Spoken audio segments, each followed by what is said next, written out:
Assalamualaikum warahmatullahi wabarakatuh. Masih bersama saya Roy Mandatu, pengampu bahasa Indonesia di Madrasah Aliyah Negeri 2 Tuban. Tetap semangat anak-anakku. Bagaimana kabar kalian di rumah? Mudah-mudahan di era pandemi COVID-19 ini kalian masih tetap sehat, tetap semangat. Oke, hari ini saya akan memberikan materi tentang, yuk kita lihat ya. Oke, konsep pembelajaran bab 4 yang akan kita pelajari mulai hari ini adalah melestarikan nilai-nilai kearifan lokal melalui cerita rakyat. Sumber yang saya pergunakan adalah Suherli 2017 Bahasa Indonesia kelas 10 SMA MA.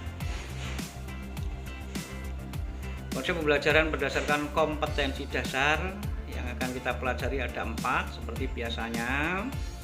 Yang pertama adalah mengidentifikasi nilai-nilai dan isi yang terkandung dalam cerita rakyat atau hikayat baik lisan maupun tulisan.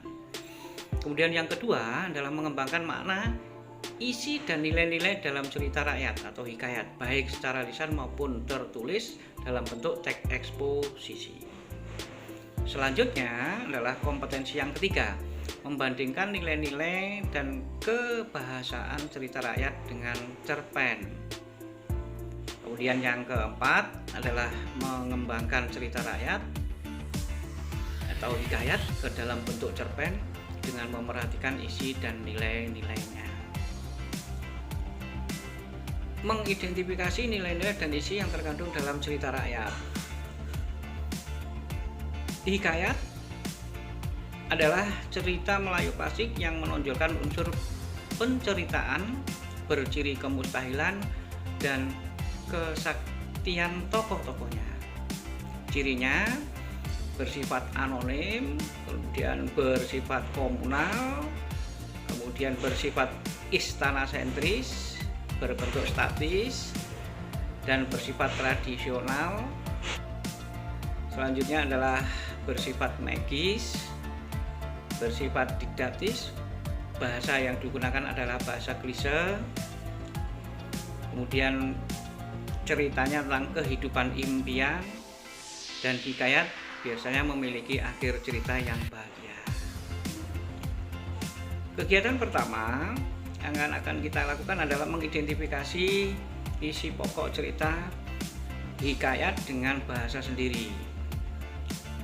Untuk memahami isi suatu hikayat, termasuk nilai-nilai yang ada di dalamnya, sebaiknya mengawalinya dengan sejumlah pertanyaan dan mengelompokkan pemahaman seperti pemahaman literasi, pemahaman interpretasi, kemudian integratif, kemudian kritis, dan kreatif. Cara mengidentifikasi isi pokok cerita atau hikayat. Yang pertama adalah berkonsentrasilah pada cerita yang akan diputar. Tulislah bagian-bagian pentingnya, kemudian mendengarkan hikayat yang akan diceritakan, kemudian bersifat mengidentifikasi isi pokok cerita. Kegiatan yang kedua adalah mengidentifikasi karakteristik hikayat. Nah, karakteristik hikayat itu seperti apa? Yang pertama adalah terdapat kemustahilan. Kemudian yang kedua, kesaktian tokoh-tokohnya. Kemudian yang ketiga adalah anonim. Yang keempat adalah istana sentris. Yang kelima adalah menggunakan alur berbingkai.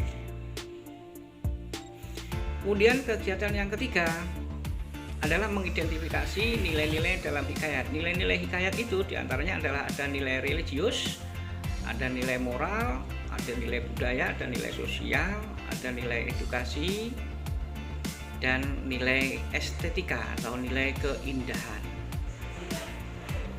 Kompetensi dasar yang kedua adalah mengembangkan makna atau isi dan nilai hikayat. Kegiatan yang pertama, mengidentifikasi nilai-nilai dalam hikayat yang masih sesuai dengan kehidupan saat ini. Contohnya nilai budaya. Raja Kabir itu takluk kepada Bu Raksa dan akan menyerahkan putrinya, Putri Kemalasari, sebagai upetinya. Nilai budaya ini sudah tidak sesuai dengan kehidupan saat ini. Kemudian nilai yang kedua adalah nilai didaktis.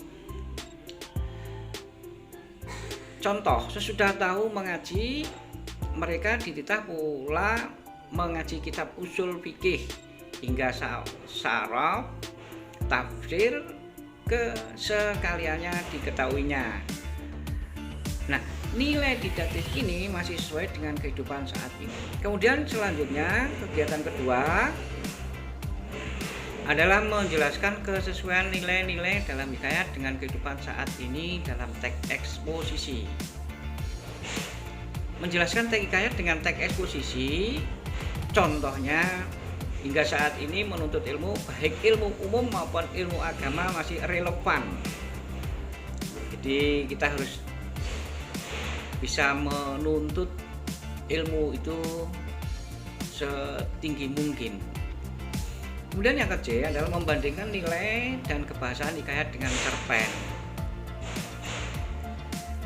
Kegiatan pertama adalah mengidentifikasi karakteristik bahasa hikayat. Hikayat disajikan dengan menggunakan bahasa Melayu klasik. Ciri bahasa yang dominan dalam hikayat adalah banyak menggunakan konjungsi pada setiap awal kalimat dan penggunaan kata anarkis atau serapan. Contohnya, maka berkeinginanlah istri Kojan Maimun untuk mendengarkan cerita tersebut. Maka Bayan pun berceritalah kepada Bibi Zainab dengan maksud agar ia dapat memperlalaikan perempuan itu. Kegiatan yang kedua adalah membandingkan penggunaan bahasa dalam cerpen dan hikayat. Hikayat dan cerpen sama-sama merupakan teks naratif.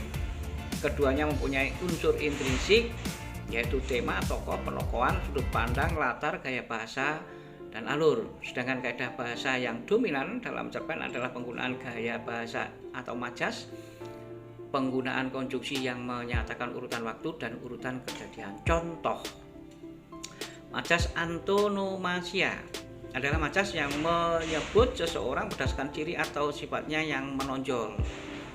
Contoh dalam kalimat, si miskin laki bini dengan rupa lainnya seperti di mamah anjing itu berjalan mencari rezeki, berkeliling di negeri antah berantah di bawah pemerintahan Maharaja Indradewa. Kemudian yang kompetensi dasar yang terakhir adalah mengembangkan cerita rakyat ke dalam bentuk cerpen. Kegiatan yang pertama membandingkan cerita dalam hikayat dan cerpen. Kegiatan yang pertama adalah membandingkan alur cerita dalam hikayat dan cerpen. Salah satu karakteristik alur dalam hikayat selain beralur maju adalah menggunakan alur berbingkai. Alur mundur dalam setiap cerita berarti cerita dimulai dari masa lalu ke masa kini atau dari masa kini ke masa yang akan datang. Alur berbingkai artinya di dalam cerita ada cerita lain. Alur berbingkai dalam hikayat biasanya disajikan dengan menghadirkan tokoh lain yang bercerita tentang suatu kisah. Kemudian kegiatan yang kedua, menceritakan kembali isi hikayat ke dalam bentuk cerita pendek. Hal yang perlu diperhatikan ketika mengubah isi cerita hikayat ke dalam cerpen, yang pertama adalah mengubah alur cerita dari alur berbingkai menjadi alur tunggal.